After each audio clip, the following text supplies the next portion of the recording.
आए दिन दुराचार, अनाचार, व्यभिचार, गैंगरेप की घटनाएं हो रही हैं। इसका एक कारण है हम योग विमुखिया तो हो गए और कर दिए गए और पूरे देश में तांडव हो रहा है। आज 78वें स्वतंत्रता दिवस, स्वाधीनता दिवस को देश मना रहा है। प्रथम तो सभी देशवासियों को 78वें स्वतंत्रता दिवस की शुभकामनाएं और 5 लाख से ज्यादा वीर वीरांगनाओं की शहादत, बलिदान, शौर्य की बदौलत जो हमने ये आज़ादी पाई है, उन तमाम वीर वीरांगनाओं, ऋषि ऋषिकाओं के प्रति कृतज्ञता का भाव अपने हृदय में संजो करके समस्त ऋषि ऋषिकाओं, वीर वीरांगनाओं के सपनों को पूरा करने के लिए प्रतिबद्ध होने का दिवस है। और हमारी प्रतिबद्धता है कि हम राजनीतिक आज़ादी के साथ साथ इस देश में आर्थिक आज़ादी के लिए एक बड़ी क्रांति कर रहे हैं और करेंगे, क्योंकि पूरी दुनिया की संपत्ति पर, संसाधनों पर, वैभव ऐश्वर्य पर 1% से भी कम लोगों का एकाधिकार है। उन्होंने, उन साम्राज्यवादी ताकतों ने अपने क्रूर पाशों में पूरी दुनिया की सारी संपत्ति को एक तरह से रौंद रखा है, उन्होंने अपने हाथों में जकड़ रखा है। तो इस देश को आर्थिक आजादी मिले, ईस्ट इंडिया कंपनी से लेकर के ब्रिटिशर्स ने 1000 लाख करोड़ रुपए की इस देश में लूट की।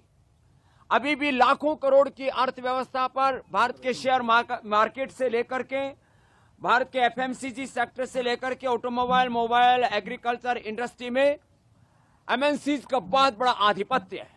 और किसी भी स्वाधीन राष्ट्र के लिए बहुत शर्मनाक होता है कि इस देश की अर्थव्यवस्था यदि आजाद नहीं होती है, विदेशी हाथों की गुलाम होती है, तो कभी भी देश पूर्ण सम्मान और स्वाभिमान के साथ, पूर्ण आजादी के साथ जी नहीं सकता है।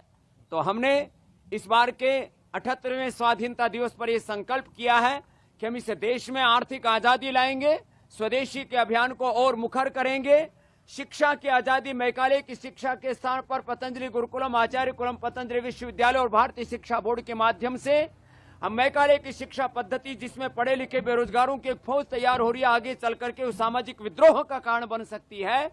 तो हम शिक्षा संस्कार मूलक हो, रोजगार मूलक हो, उसमें स्वाभिमान हो, सम्मान हो, नैतिकता हो, मानवीयता हो, कि बच्चे कभी, युवा कभी देश के खिलाफ बगावत ना करें। जो बगावत हमने बांग्लादेश में देखी, जो बगावत हमने श्रीलंका में देखी, पाकिस्तान और अफगानिस्तान सहित पूरी दुनिया के मिडिल ईस्ट में ये बहुत बड़ा उपद्रव हो रहा है। तो हम एक ऐसी संस्कार मूलक शिक्षा के बीज इस देश में बोएंगे जिससे कि शिक्षा की स्वाधीनता मिले। चिकित्सा की स्वाधीनता का तो अभी बहुत बड़ा सपना बाकी है, क्योंकि एलोपैथी की जहरीली दवाइयां खा खा करके करोड़ों लोगों की मौत हर साल हो रही है।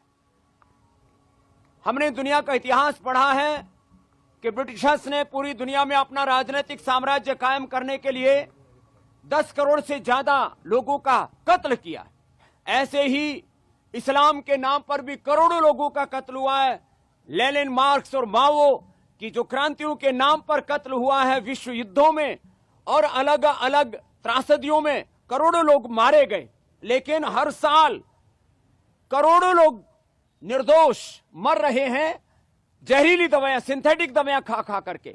जो चिकित्सा की स्वाधीनता का आंदोलन है, पतंजलि वेलनेस योगग्राम निरामयम, इसको हम और मुखर करेंगे।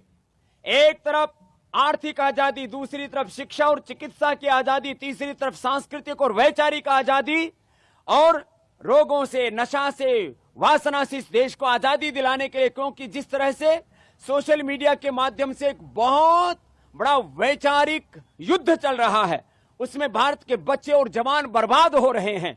इस तरह से लोगों के दिली दिमागों में वासनाओं की आग भड़क रही है। आए दिन दुराचार, अनाचार, व्यभिचार, गैंगरेप की घटनाएं हो रही हैं। इसका एक कारण है हम योग विमुखिया तो हो गए और कर दिए गए और पूरे देश में तांडव हो रहा है। भारत भूमि जो ऋषियों की भूमि है, वहां पर जब हम गैंगरेप जैसी घटनाओं को देखते हैं तो हृदय कांप उठता है।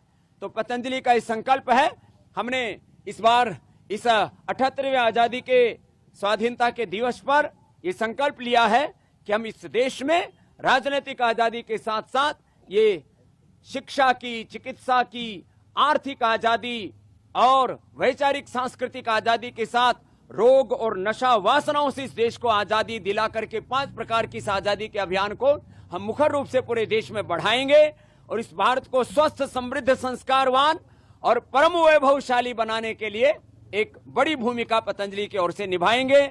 और ये निभाई है पिछले 30-35 वर्षों में पतंजलि अपनी भूमिका। हम 50 वर्षों से इस योग और कर्मयोग के पथ पर चल रहे हैं।